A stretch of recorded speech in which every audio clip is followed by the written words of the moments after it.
Welcome to another Gaz Right video. Welcome back to Bali and welcome to Atlas Beach Club. Me and the King, aka Emma King, for those who keep asking in the comments, are going to be taking you through the full day, things to do, things to see, things to eat, drink, getting some beer warriors in the system, a few cocktails and a few surprises. Correct. Absolutely. The King has already got a beer for a first drink, so you know it's about to be an absolute banger. If you enjoy what you see, hit that subscribe button. Still en route to 2K subs. Remember, the chef is always cooking. Oh baby, let's get it.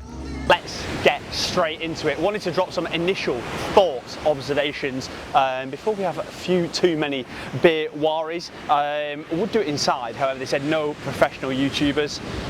One of the many jokes I'll be dropping in this vlog that don't land. No, the music is pumping in there. So let's start off with a couple negatives, but there are a lot of positives to get through as well. So when you get there, I'm always comparing things to Finns and other beach clubs we've been to. Super slow to get in. Do you know what I mean? They've got two people serving people who've got bookings, but if you're a walk-in, there was no queue and they wouldn't serve anyone else. So I think the check-in was pretty poor, and then getting to a bed, also super slow. And then we got a bed. Do you know what I mean? You've got the Northerner and the Ginger with them, and they put us on a bed purely in the sun, and I was like, well, we can't. I've actually burnt my neck. I was like, we can't sit in the sun like for 10 hours. That's ridiculous. And the guy was like, I've no other beds. You've got to sit here.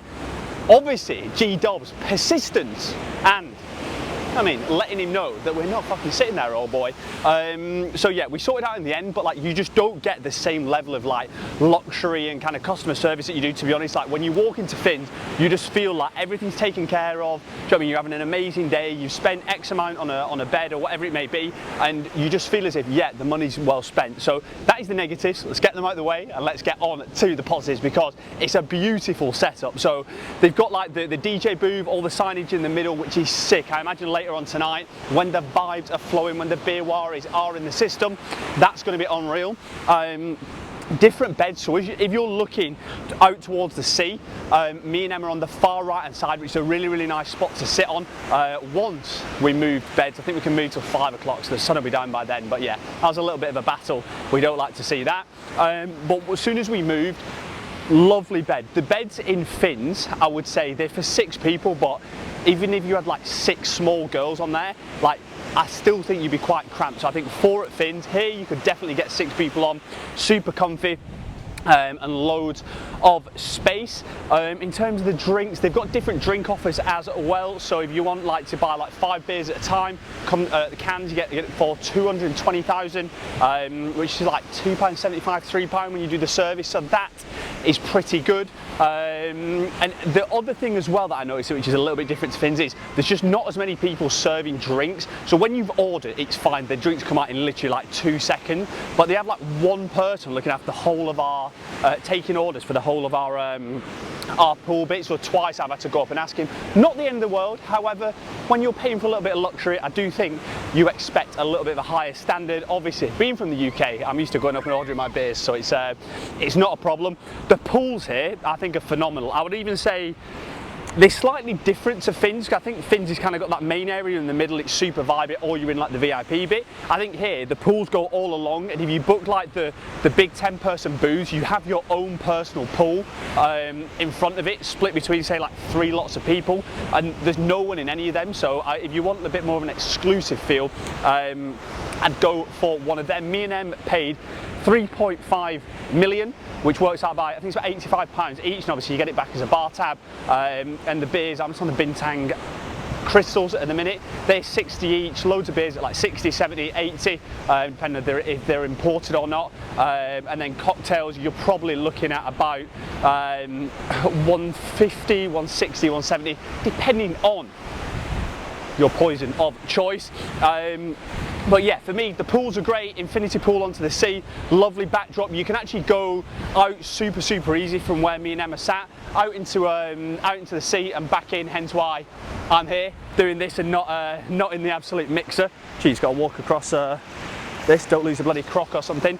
But yeah, I think the setting unreal. The music, I think the music is quality. We were in Luna last week, and the music just so loud to the point where like you can't even hear yourself think, you can't talk to anyone on your table. It's just an absolute shambles. So if you've got no banter, you've got no chat, get yourself to Luna, because you don't need to do any of that. However, if you want a bit more of like a social experience, the music here, spot on, good level of atmosphere, good level of noise, but yeah, you can also have a bit of crack as you're going. So yeah, I would say some positive, lots of positives, but some slight few negatives thus far. Going to give the full review either later, which is probably a bad idea after more beers, or I'll do the full review tomorrow. But yeah, beautiful setup, beautiful setting, good music, sick pools, the beds are really good. Once you order a drink, they come out well, and it's good good price on the drinks. The slight negatives are, I think, just that service piece and getting in. They just need to up that to give that little level of luxury, which will take it up to the next step. So I'm going to give them a 7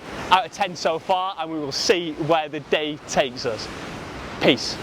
Cannot believe I'm sat here saying this. Atlas Beach Club could be better than Finn's. The review, the breakdown, let's talk you through it. Also, sat up on the rooftop. We've been here for 10 days, just found out there's a rooftop, so we can get up here, watch the sunrise this side and the sun set that side. So hopefully some nice vibes, some nice colours floating through the skies in the coming days, because at the minute it is cloudy as chips, but it still feels like 39 degrees. But we're digressing from the point. Atlas Beach Club, for me, phenomenal day.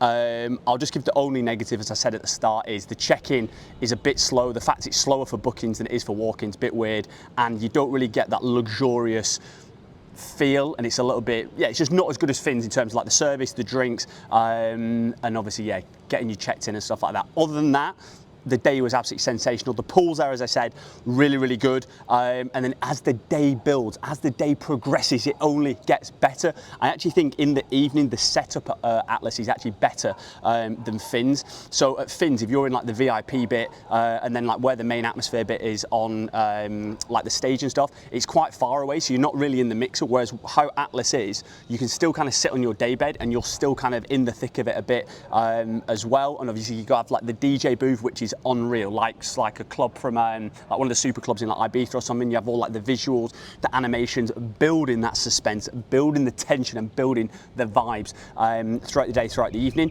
To get people up, this is what Luna was lacking last week. They just played techno music over and over and over and over again. If you like techno, yeah, it's good, but like you're not at that sort of club, you're not in Ibiza, so you need a few more like sing-along type songs. So they were playing just absolute ruthless banger after banger after banger. So people were up singing, people were up dancing, people were up throwing a few of the old shape waris. But to get things started, they did like a traditional Balinese dance type thing, and it did say something like, oh, gimmicky something, and I usually hate stuff like that, but it was actually sick. They had all like this thing like kind of like a dragon type thing floating about the place, the suspense, the build up with the tunes in the backdrop, the animations on the screen, all like the drum type stuff. It was unreal. So that kind of got the mood lifted as the kind of sunset and stuff.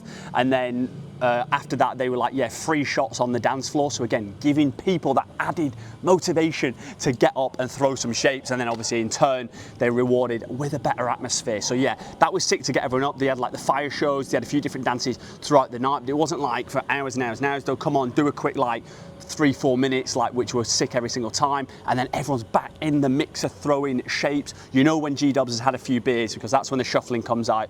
It's not big, it's not clever, and geez, it does not look good. The ankle is feeling it today from throwing a few of the shapes, but did manage to meet and make some pals from Morocco. So if they do watch this, shout out the boys. Got some outrageous pictures, which if you're not following me on Insta, you won't have seen these, and I don't know what you're doing. Gareth Wright 2 on Insta, link down below in the description. But yeah, for me, the evening, the nightlife, the setting, the cinematics, the animations, for me were better than Finn's. I think Finn's is unreal. The only reason I would probably say if you're only going to go to one, I would still go to Finn's, is the service at Finn's and the level of like luxurious feel, just from the moment you get there, giving like a glass of champagne or whatnot. Again, it's just a step above. There were no negatives for me at Finn's.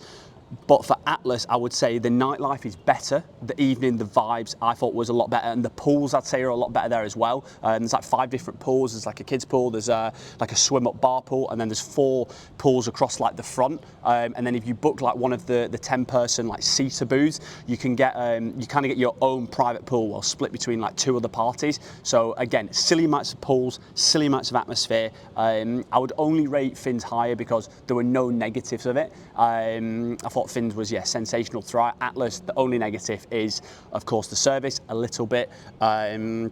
But yeah, the food was good. I read a lot online as well about the cocktails. People were saying the cocktails weren't strong. I can confirm. I was on the Bintangs and obviously the Guinness Smooths, then moved on to an espresso martini. I would say very strong, not the best espresso I've ever had. However, we got a couple of Long Island iced teas, and that's why I was throwing some shapes. Outrageous bit of kit. If you're reading reviews online saying the drinks aren't strong, do not worry about that. They're absolute rocket fuel. Long Island iced tea, banging. Espresso, mid-tier. But I feel as if for Long Island, you can't really go wrong. You just whack loads of alcohol in there, top it up with a little bit of the old Coke, get the sugars in the old system. But yeah, silly vibes, silly atmosphere. Really enjoyed it late into the evening. And if you book the bed for the whole day, you can literally get there at 10 in the morning and stay till 12 at night. We got there at like 12-ish and we left at like 11 p.m.-ish, and the vibes were still through the roof. If there's something that I haven't covered, anything else you want to know, bang it in the comments down below. I respond to every single message. We've got 1 more week here in Bali. It's extended our stay. We fly out on the 5th, so I've got another week of Bali vlogs. So if there's anything you want to see me do, eat, drink, places to go, bang it in the comments down below as well. Whilst you're down there, still en route to 2K subs, do me a favor, do yourself a favor, hit that button down below. Remember, baby, the chef is always cooking.